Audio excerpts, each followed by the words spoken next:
All right. So DOT system only requires placarding above a certain amount. So you could have small containers in a box truck of acids and flammables or whatever. They're not required. But some of them, and you'll see good batteries. Lithium is a big lithium batteries. Even if you have a small amount, they're required to have placard on it. So it kind of depends on what it is. So keep that in mind. You don't know how much is in there until you get that far. This is the Emergency Response Guidebook, the ERG. Okay. Everybody, they come out every 4 years. Every emergency vehicle should have one in there. The ERG, that's what they call them. It helps you. It's got more than 4,000 chemicals. It's updated every year on how far back you should stage, treatment issues, all that stuff for hazmat, hazardous materials. Yep. MSDS sheets.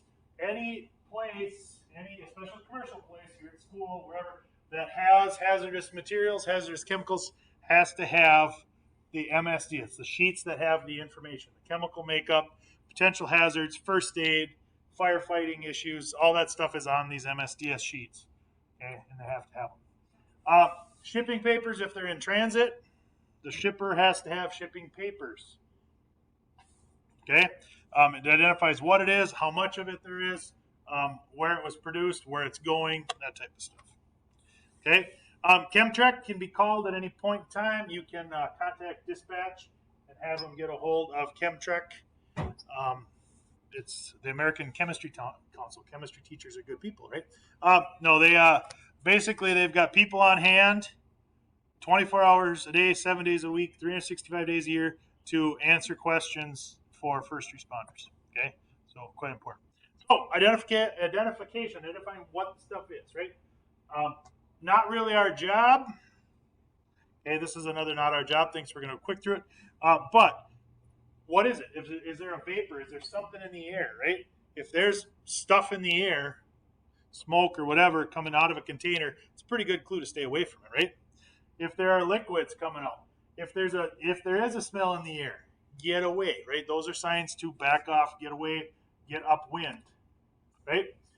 So if you show up on scene and you're like, oh God, this is a hazmat incident, call it in. Get the hazmat coming, right? Call. If you want to report it to make sure you get them going, get the help going that you need. This comes down to that step on our list. Okay, call for help, right? Boom, call for help. So don't go back into the scene. If you were in there, get out, stay out, and avoid any contact with anything in the air, right? Any liquids in the air, salt, whatever. Stay away from it. Okay? So notify as soon as you can and get out. Oh, come on. Okay, so operations on the scene, what are you going to do? Ambulances through the radio have through the siren, you can actually talk. Get everybody out of there, right? Make as much noise as you can, get everybody out of there.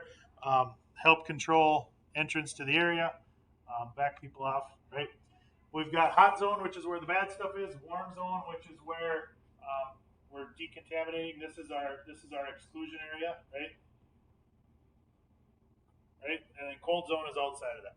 We want to have everything, all of our stuff outside the cold zone, unless we are on the hazmat team working in there. Okay.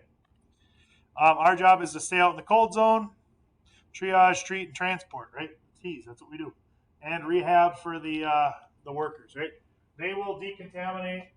Workers will decontaminate workers, and then you treat them. You help make sure that they're good to go for round two if they need to be. Right, that's what rehab is. Hazmat. Here are your four classifications: health, fire, chemical, and special hazards, which would be like radioactivity, etc.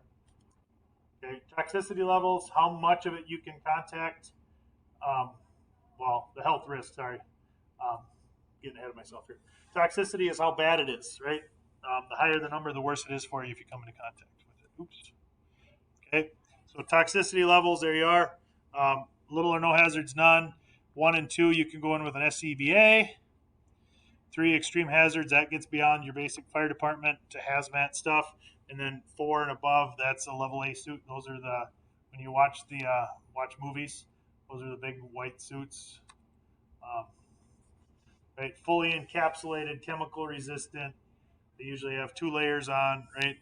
That's a level A suit. Those are the big ones. Okay, level B, that's SCBA, high protection. That would be fire department stuff. Okay, level C, face masks. Level D, just normal gear. Everybody wears gloves, right? So there's your level A, B, C, and D. Okay, so this is your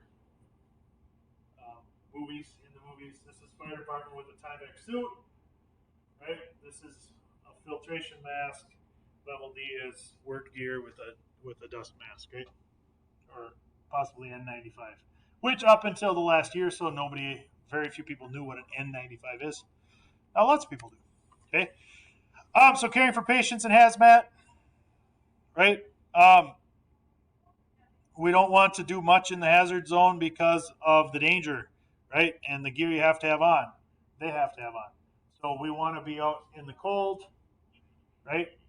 We want to take care of any issues they may have from trauma or otherwise, and the hazmat substance. Okay. Most, and this should make sense, most hazmat issues are going to be airway and breathing issues, right? They breathe the crap in. There's chemical burns to the airway or irritation to the airway and the lungs, right? We might get edema, might get fluid in the lungs, etc. Okay. So in some cases, a hazmat team is going to have to decon on the fly and treat patients. Okay. If you are working in the warm zone, which you shouldn't be, you're going to want SCBA, gloves, face shield, right? You want to deal with all this stuff if you've got non-decontaminated, so if you have contaminated patients, right? All right, we will finish this up. What I want you to do for your check-in, okay, and I'll put these down there also. What do we call a black tag? What's our term for a black tag patient in triage? Right? What does ERG stand for? And what color are the non-flammable gas placards? Those are your questions. What's our term for black tag patients? What does ERG stand for? And what color are non-flammable gas placards? We will see you tomorrow.